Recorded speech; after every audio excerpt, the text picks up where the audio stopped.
Most of the times your fears will direct your worship. నీకున్న భయము, నువ్వు దేని గురించి భయపడుతున్నావో దాన్ని ఆరాధించుట అర్థం ఏంటంటే నీ జీవితంలో ఉన్నతమైనదిగా దాన్ని ఎంచుట. చాలామంది భయపడటం బాధ్యత అనుకుంటారు, చాలామంది భయపడటం జ్ఞానం అనుకుంటారు, చాలామంది భయపడటం అది వారి బలహీనత అనుకుంటారు. మీరు గ్రహించాలి, మీరు దేని గురించి అయినా ఎక్కువ భయపడుతున్నారంటే మీరు దానిని దేవుని కంటే ఎక్కువగా మీరు ఆలోచిస్తున్నారు. మీరు దేని గురించి అంటే ఎక్కువ భయపడుతున్నారంటే మీరు దేవుని స్థానమును దానికి ఇచ్చారు. ప్రతికూల పరిస్థితులు వస్తాయి, కరెక్టే, ఇబ్బందికరమైన పరిస్థితులు వస్తాయి.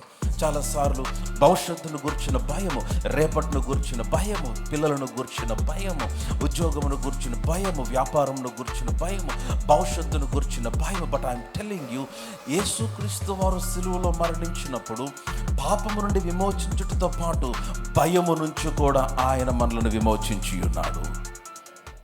న్యాయాధిపతుల గ్రంథం 6వ అధ్యాయము. దేవుడు ఏ విధముగా తన ప్రజల ద్వారా ఆయన పని చేస్తాడు తన ప్రజల కొరకు అన్న గొప్ప మాటలు. ఇది నేను చాలాసార్లు మీకు చెప్పుండొచ్చు, ఈ అధ్యాయము నేను చదువు ఉండొచ్చు, కానీ దేవుడు మరలా నాకు జ్ఞాపకం చేస్తూ ఉన్నాడు ఇవే వచనాలు. సో నేను వాటిని మీ గమనానికి నేను తీసుకొని వస్తూ ఉన్నాను. ఇశ్రాయేలీయులు యెహోవా దృష్టికి దోషులైనందున, మొదటి వచనం, యెహోవా 7 ఏండ్లు వారిని మిద్యానీయులకు అప్పగించెను. మిద్యానీయులు చెయ్యి ఇశ్రాయేలీయుల మీద హెచ్చాయను గనుక వారు మిద్యానీయుల ఎదుట నిలవలేక కొండలోనున్న వాగులను, గుహలను, దుర్గములను తమకు సిద్ధపరచుకొనిరి. ఇశ్రాయేలీయులు దేవునికి వ్యతిరేకంగా చేసిన దోషం ఏంటి? ఆ దోషమును బట్టి దేవుడు వారిని శత్రువుల చేతికి అప్పగించాడు. ఇక్కడ మొదటి వచనంలో బాగా గమనిస్తే ఇశ్రాయేలీయులు యెహోవా దృష్టికి దోషులైనందున అన్నమాట. ఆ దోషం ఏంటో ఈ అధ్యాయంలో కొంచెం క్రిందకు వస్తే అది మనకి రాసినట్టుగా కనిపిస్తుంది. సో కాబట్టి దేవుడు వారిని శత్రువులకు అప్పగించాడు. వారు మిద్యానీయులు, వారి హస్తము, వారి చెయ్యి ఇశ్రాయేలీయుల మీద చాలా భారముగా ఉన్నందున వారు ఊళ్ళో ఉండలేక కొండలలో ఉన్న గుహలను, ఆ తర్వాత దుర్గములను, వాగులను వారు సమకూర్చుకొని సిద్ధపరచుకొని వెళ్ళిపోయారు. ఇశ్రాయేలీయులు విత్తనములు విత్తిన తర్వాత మిద్యానీయులను, అమాలేకీయులను, తూర్పు నుండి వారును తమ పశువులను, గుడారములను తీసుకొని మిడతల దండంత విస్తారముగా వారి మీదకు వచ్చారు. అబ్బా, ఎంత భయంకరమైన దండు! మిడతల దండంత విస్తారము. ఇంకా క్రిందకు వచ్చేస్తే ఏమనుందంటే 4వ వచనంలో, వారు ఎదుట దిగి వీరందరూ వచ్చి, అమాలేకీయులు, మిద్యానీయులు వచ్చి గాజాకు పోవునంత మార్గము భూమి పంటను పాడు చేసి ఒక గొర్రెను కానీ, ఎద్దును కానీ, గాడిదను కానీ, జీవన సాధనమైన మరి దేనిని కానీ ఇశ్రాయేలీయులకు ఉండనీయలేదు. సమస్తము నాశనం చేసేసారు. వారికున్న జీవన సాధనమైనవి కానీ గొర్రెలు, మందలు అన్నీ వారు పంటను పాడు చేశారు. ఎంత భయంకరంగా ఇశ్రాయేలీయుల్ని వారు హింసిస్తున్నారు చూడండి. వారును వారి ఒంటెలను లెక్కలేకయుండెను. ఎవరివి? అమాలేకీయులు, మిద్యానీయులు, తూర్పునున్న వారందరి యొక్క ఒంటెలు. ఇంగ్లీష్ బైబిల్లో ఇన్యూమరబుల్, విస్తారమైన ఒంటెల దండు వీరికి ఉంది. అయితే దేశమును పాడు చేయుటకు వారు దానిలోనికి వచ్చిరి. ఇశ్రాయేలీయులు, 6వ వచనం చదువుతున్నాను, మిద్యానీయుల వలన మిక్కిలి హీనదశకు వచ్చినప్పుడు వారు యెహోవాకు మొరపెట్టిరి. చాలా చాలా దీన స్థితికి వచ్చేసారు. ఇంకా పరిస్థితులు చేయి దాటిపోయినాయి. ఎవరు వారికి సహాయం చేసేటట్టుగా అనిపించట్లేదు. కనుక వారు యెహోవాకు మొరపెట్టిరి. 7వ వచనం, మిద్యానీయుల వలని బాధను బట్టి ఇశ్రాయేలీయులు యెహోవాకు మొరపెట్టగా యెహోవా ఇశ్రాయేలు యొద్దకు ప్రవక్తనొకని పంపెను. హల్లెలూయా. దేవుడు చాలాసార్లు కొన్ని సందర్భాలలో ఆయన స్ట్రైట్గా మనతో మాట్లాడడు. కొన్నిసార్లు ఆయన మనతో మాట్లాడతాడు. ఆయన తన స్వరమును మనకు వినిపిస్తాడు. కానీ అనేక పర్యాయాలు నీవున్న పరిస్థితిని బట్టి నీవు వినగలిగిన స్థితిలో ఉండే అవకాశం ఉండకపోవచ్చు. దేవుని స్వరాన్ని నిజంగా పట్టుకోగలిగిన ఆ ధైర్యము విశ్వాసము లేనప్పుడు దేవుడు ఏం చేస్తాడంటే కొన్ని గ్రేట్ ఉన్నతమైన బ్రేక్ త్రూస్ తీసుకురావటానికి దేవుని దృష్టిలో ఉన్న ఒక సేవకుని లేకపోతే ఒక వ్యక్తిని, ఆ గిఫ్టెడ్ పర్సన్, ఆ వరము కలిగిన ఆ వ్యక్తిని దేవుడిని యొద్దకు పంపించి నీతో మాట్లాడి నీకు డైరెక్షన్ తెలియజేస్తాడు.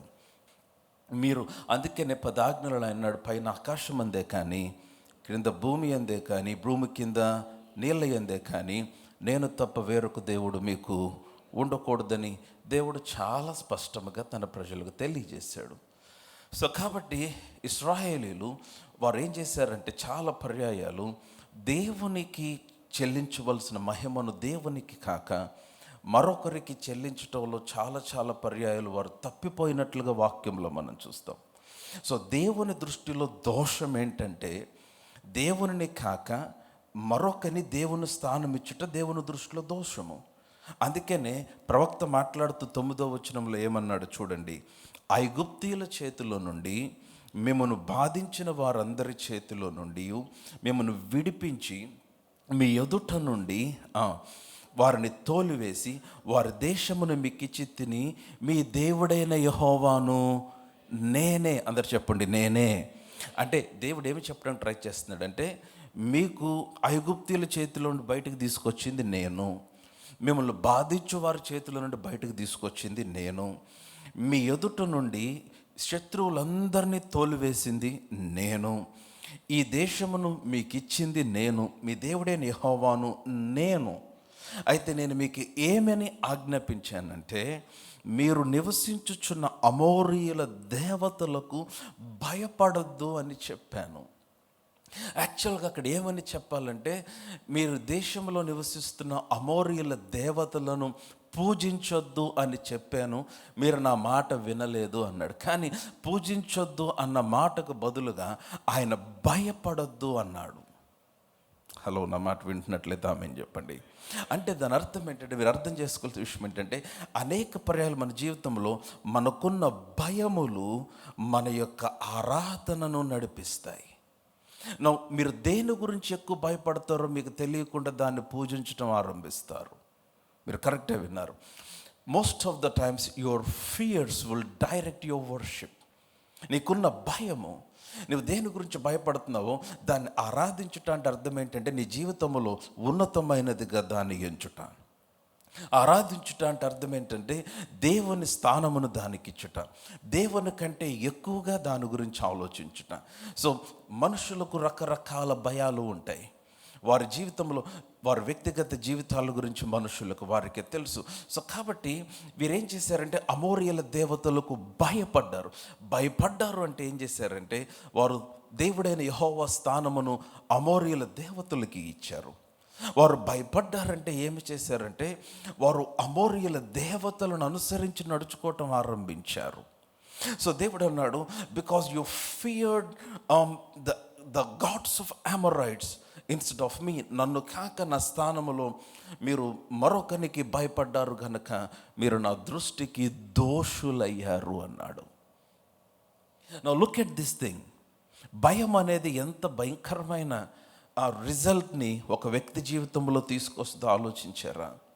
చాలామంది భయపడటం బాధ్యత అనుకుంటారు, చాలామంది భయపడటం జ్ఞానం అనుకుంటారు, చాలామంది భయపడటం అది వారి బలహీనత అనుకుంటారు. మీరు గ్రహించాలి, మీరు దేని గురించి అని ఎక్కువ భయపడుతున్నారంటే మీరు దానిని దేవుని కంటే ఎక్కువగా మీరు ఆలోచిస్తున్నారు. మీరు దేని గురించి అంటే ఎక్కువ భయపడుతున్నారంటే మీరు దేవుని స్థానమును దానికి ఇచ్చారు. మీరు దేని గురించి ఆయన ఎక్కువ భయపడుతున్నారంటే మీరు దానిని పూజిస్తూ ఉన్నారు, మీకు అర్థం కావటం లేదు. మీరు దాని యువర్ వర్షిపింగ్ ఇట్. మీరు దేవుని దృష్టికి దోషులవుతున్నారు, with all due respect. So కనుక అందుకే 6వ అధ్యాయం 1వ వచనములు అన్నాడు, ఇశ్రాయేలు యెహోవా దృష్టికి దోషులు కాగా ఆయన వారిని ఎవరి చేతికి అప్పగించాడు? మిద్యానీయుల చేతికి అప్పగించాడు.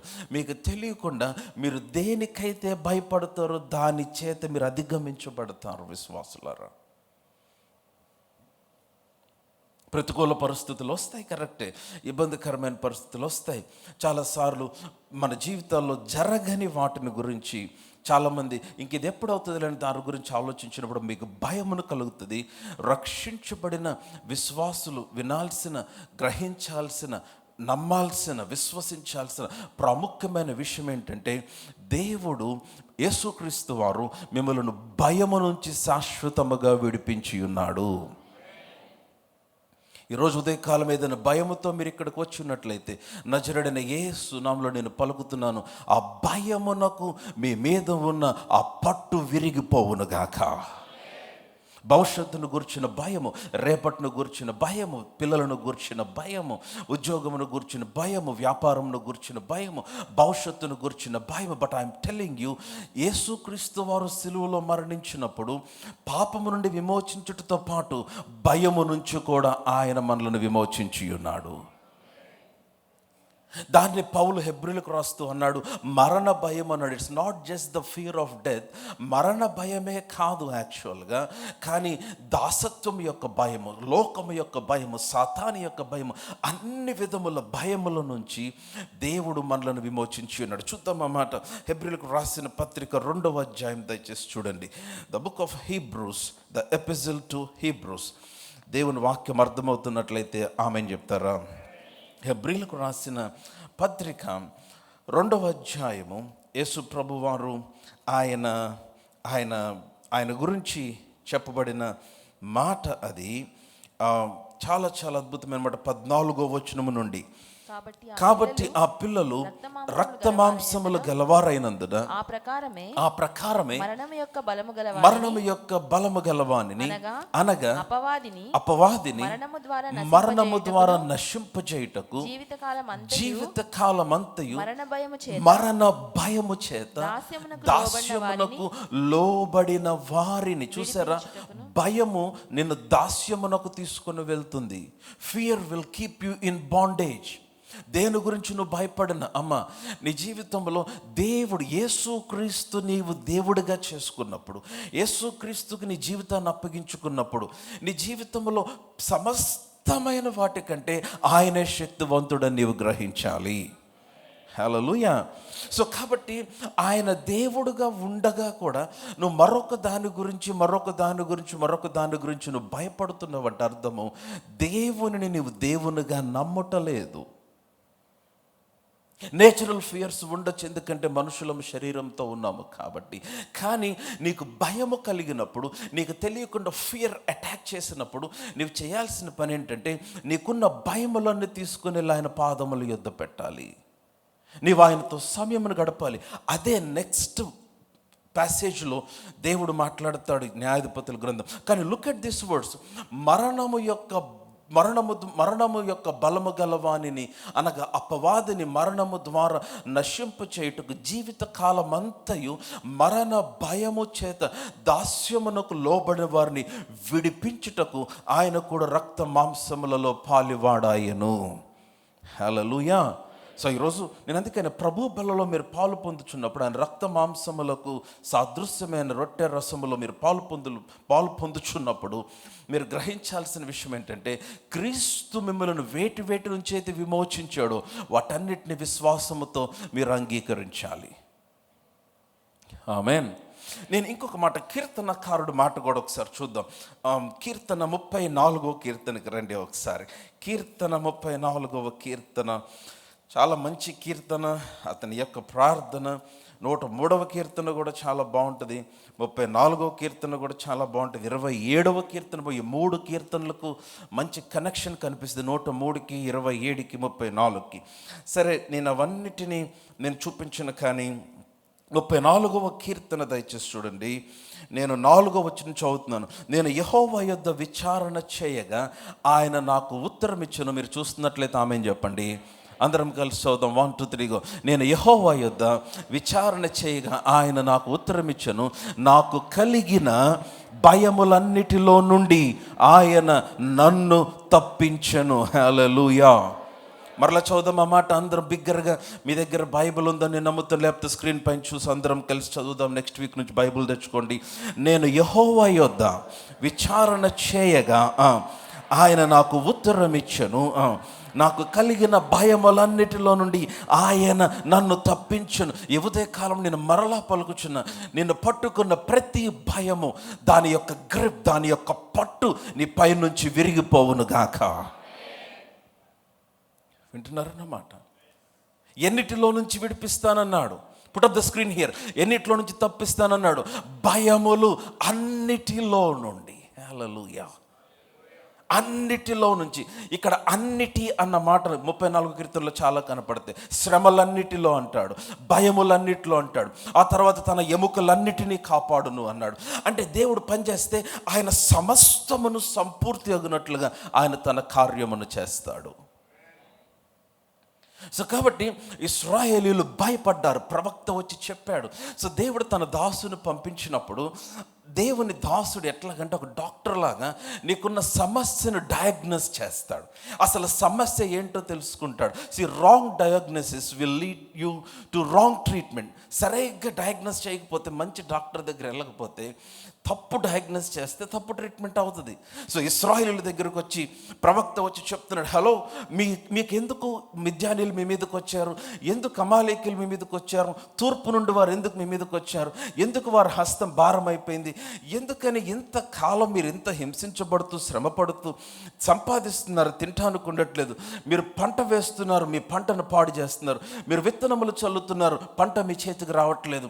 ఎందుకని? మీరు చేయుచున్నది ప్రతీది కూడా తిరగబెట్టబడుతుందంటే మీరేం చేశారంటే, మీరు భయపడొద్దని దేవుడు చెప్తే మీరు భయపడ్డారు. What is straight word to the people of God. భయపడటం అనేది బాధ్యత కాదు. Come on, hallelujah. లోకమును గురించి, సాతాను గురించి, పరిస్థితుల గురించి విశ్వాసులు భయపడకుండా జీవించాలని దేవుడు ఆయన కోరి ఉన్నాడు. Amen, hallelujah. So come back to Judges chapter 6, న్యాయాధిపతులు 6వ అధ్యాయానికి వచ్చేసేయండి. సో ఇప్పుడు వారు భయపడద్దని ఆయన వారికి చెప్పిన వారు ఆయన మాట వినలేదని వాక్యములో ఉంది. అదే ప్రవక్త చెప్పాడు మరలా 6:10, మీరు అమోరీయుల దేశమున నివసించుచున్నారు, వారి దేవతలకు భయపడుకుడని మీతో చెప్పి తిని కానీ మీరు నా మాట వినకపోతిరి. You did not listen or you did not obey to my word. You hearken not my voice. నా మాటని వినలేదు. కాబట్టి now here begins the solution. ఇక్కడ పరిష్కారం ఆరంభమైంది. యెహోవా దూత వచ్చి 11వ వచనం చదువుతున్నాను. యెహోవా దూత వచ్చి అభియజ్రీయుడైన యోవాషునకు కలిగిన ఒఫ్రాలోని మస్తకి వృక్షం కింద కూర్చుండెను. యోవాషు కుమారుడైన గిద్యోను మిద్యానీయులకు మరుగై ఉండినట్లు గానుగ చాటున గోధుమలను దొల్లగొట్టుచుండగా యెహోవా దూత అతనికి కనబడి ఏం చేశాడు? పరాక్రమ గల బలాఢ్యుడా, యెహోవా నీకు తోడై ఉన్నాడని అతనితో అనగా. హల్లెలూయా. He first sent his prophet, ప్రవక్తను పంపించాడు. ఆ తర్వాత తన దూతను పంపించాడు. నూతన నిబంధనలో దూతను ఎక్కడ కనపడిన ప్రభువైన యేసుక్రీస్తు వారిని మీరు గ్రహించాలి. సో దూత వచ్చి ఆ బదరి వృక్షం లేకపోతే ఆ మస్తకి వృక్షము క్రింద అతను కూర్చొని అతను గిద్యోను దగ్గరికి వెళ్ళి he revealed himself to Gideon. భయపడుచున్న గిద్యోను, దాక్కున్న గిద్యోను, గోధుమల దొల్లగొడుతున్న గిద్యోను, గానుగ చాటును కూర్చున్న గిద్యోను దగ్గరికి వెళ్ళి గిద్యోనుతో అన్నాడు, హే పరాక్రమ గల బలాఢ్యుడా, యెహోవా నీకు తోడై ఉన్నాడు అని చెప్పాడు. నౌ లిసన్, నేను ఈ వచనాలు చదివినప్పుడు నాకు ఆశ్చర్యాన్ని కలిగించిన విషయం ఏంటంటే, దేవుడు వచ్చి ఎలా ఉన్నావని పలకరించలేదు. కమన్, చాలామంది అదే కోరుకుంటారు. ఆయన ఏదో వస్తున్నాడండి, మెడిసిన్ ఇచ్చి వెళ్ళిపోతున్నాడు, కనీసం నేను ఎలా ఉన్నానో కూడా పలకరట్లా. హలో, మీకు మెడిసిన్ కావాలి, ఎలా ఉన్నాడో పలకరిస్తే చాలా.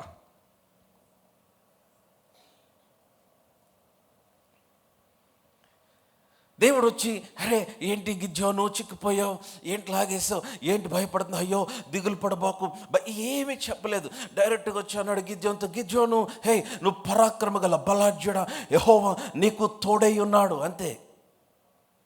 నాకు ఇప్పుడు సడన్గా గిద్యోను కోపం వచ్చిందో బాధేసిందో, ఇప్పుడు గిద్యోను మాట్లాడటం ఆరంభించాడు. ఏమన్నాడు చూడండి, 12వ వచనం నుంచి 13వ వచనం. గిద్యోను అంటున్నాడు, చిత్తము నా ఏలినవాడా, యెహోవా మాకు తోడయుండిన ఎడల ఇదంతయు మాకేల సంభవించెను.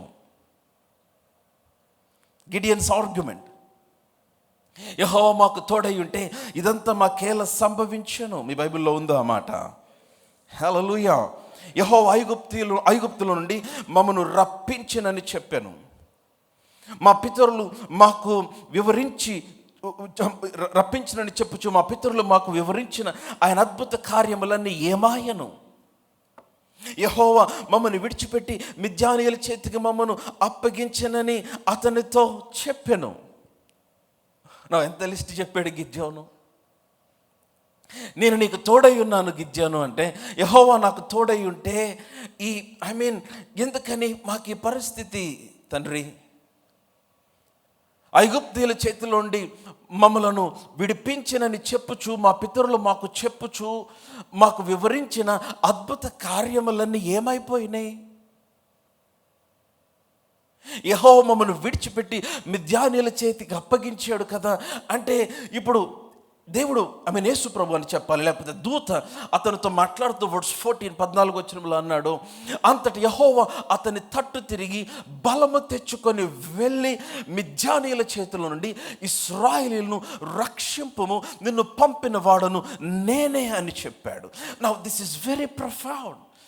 దేవుడు గిద్యోను అడిగిన ఒక్క ప్రశ్నకు సమాధానం చెప్పలేదు. హలో, అందరు నాతోనే ఉన్నారా? నాతోనే ఉంటే ఆమెను చెప్పండి. వాక్యం అర్థమవుతుంది అన్న వాళ్ళందరూ ఆమెను చెప్పండి. ప్రభు నాతో మాట్లాడుతున్నాడు అన్న వాళ్ళందరూ ఆమెను చెప్పండి. మరలా 13వ వచనం చూడండి. Look at the list of the questions Gideon asked. గిద్యోను అడిగిన ప్రశ్నలు చూడండి. మొదటిది, యెహోవా మాకు తోడై ఉండిన ఎడల ఇదంతా మాకు ఎలా సంభవించును? ఫస్ట్ క్వశ్చన్, దేవుడు నాకు తోడై ఉంటే why should I have to go through this? నేను ఈ రోజున అనుభవిస్తున్న పరిస్థితులు ఏవైతే ఉన్నావో వాటి గుండా మేము ఎందుకు వెళ్ళాలి? యెహోవా మాకు తోడై ఉంటే ఇవేళ మాకు సంభవించును. First question. నా సెకండ్ క్వశ్చన్ ఏంటంటే, యెహోవా ఐగుప్తులో నుండి మమ్మను రప్పించినని చెప్పుచు మా పితరులు వివరించిన అద్భుత కార్యములు ఏమైనా? Where are the miracles? Why is this? ఇది ఎందుకు? నెంబర్ 1. రెండోది, వేర్ ఆర్ ద మిరకల్స్? మాకు అద్భుత కార్యములన్నీ ఏమైపోయినాయి? మాకు అద్భుతాలు జరగట్లా. మాకు తోడై ఉంటే మా పితరులకు జరిగినట్లుగా, వారు చెప్పినట్లుగా, ఇంకొకరు సాక్ష్యం చెప్పినట్లుగా మాకెందుకు జరగట్లా? వారు వివరించిన అద్భుత కార్యములన్నీ అయిపోయినాయి. Second question. And the third question, రెండవది ఏమన్నాడంటే, అసలు నువ్వు మాతో ఉన్నావా? దాన్ని స్టేట్మెంట్లకు చెప్పేశాడు. యెహోవా మమ్మల్ని విడిచిపెట్టి మిద్యానీయుల చేతికి అప్పగించేశాడు. తనలో ఉన్న బాధ అంతా కూడా దేవుని మీద వెళ్ళగక్కేశాడు గిద్యోను. అయితే నెక్స్ట్ వచనంలో దేవుడు ఈ మూడింటికి ఒక్కదానికన్నా సమాధానం చెప్పాడా? నేను ఇప్పుడు అద్భుతం చేస్తానన్నాడా? అద్భుత కార్యములు ఏమేని అంటే, గిద్యోను అట్లా కాదు, నా మాట విను, కూర్చొని ఒక విషయం చెప్తాను, నేను ఇప్పుడు అద్భుతాలు చేస్తానన్నాడా? He did not answer Gideon's question. యెహోవా మాకు తోడై ఉంటే ఇదంతా మాకు ఎలా సంభవించినని గిద్యోను అడిగిన ప్రశ్నకు దేవుడు సమాధానం చెప్పాడా? బాగా వినాలి. వింటున్నట్లయితే ఆమెను చెప్పండి. దేవుడు నీ జీవితంలో కొన్ని పరిస్థితులు అనుమతించినప్పుడు నీవు దేవునిని ఎటువంటి ప్రశ్న అడుగునట్లుగా నిన్ను ప్రేరేపిస్తాడంటే, ఏ విధముగా నేను చెప్తున్నాను, God will allow some situations in your life so that you will be provoked to ask the Lord a question that will help you to really realize who you are and what God made you for. నేను మరలా తెలుగులో చెప్పడానికి ప్రయత్నం చేస్తాను. నీ చుట్టూ ఉన్న పరిస్థితులను బట్టి నీవు దేవునిని ఒక ప్రశ్న అడుగునట్లుగా ఆ పరిస్థితుల చేత నీవు రేపబడతావు. కారణం ఏంటంటే, ఆ ప్రశ్నలో నుంచి నీకు వచ్చే సమాధానం నువ్వు అడిగిన ప్రశ్నకు సమాధానము కాదు, కానీ నీవు ఏమై ఉన్నావో, ఎందుకొరకు చేయబడ్డావో అన్న సమాధానము ఆ ప్రశ్నలోంచి దేవుడు నీకు అనుగ్రహిస్తాడు. హల్లెలూయా.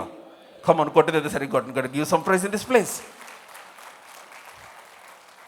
సో మీ చప్పట్లు బట్టి మీకు అందరికి అర్థం కాలేదు, నాకు అర్థమైంది, మరలా చెప్తాను వినండి. దేవుడు కొన్ని పరిస్థితులు అనుమతించినప్పుడు మీ జీవితంలో, listen to me, God will allow some situations in your life and those situations will provoke you to ask a question.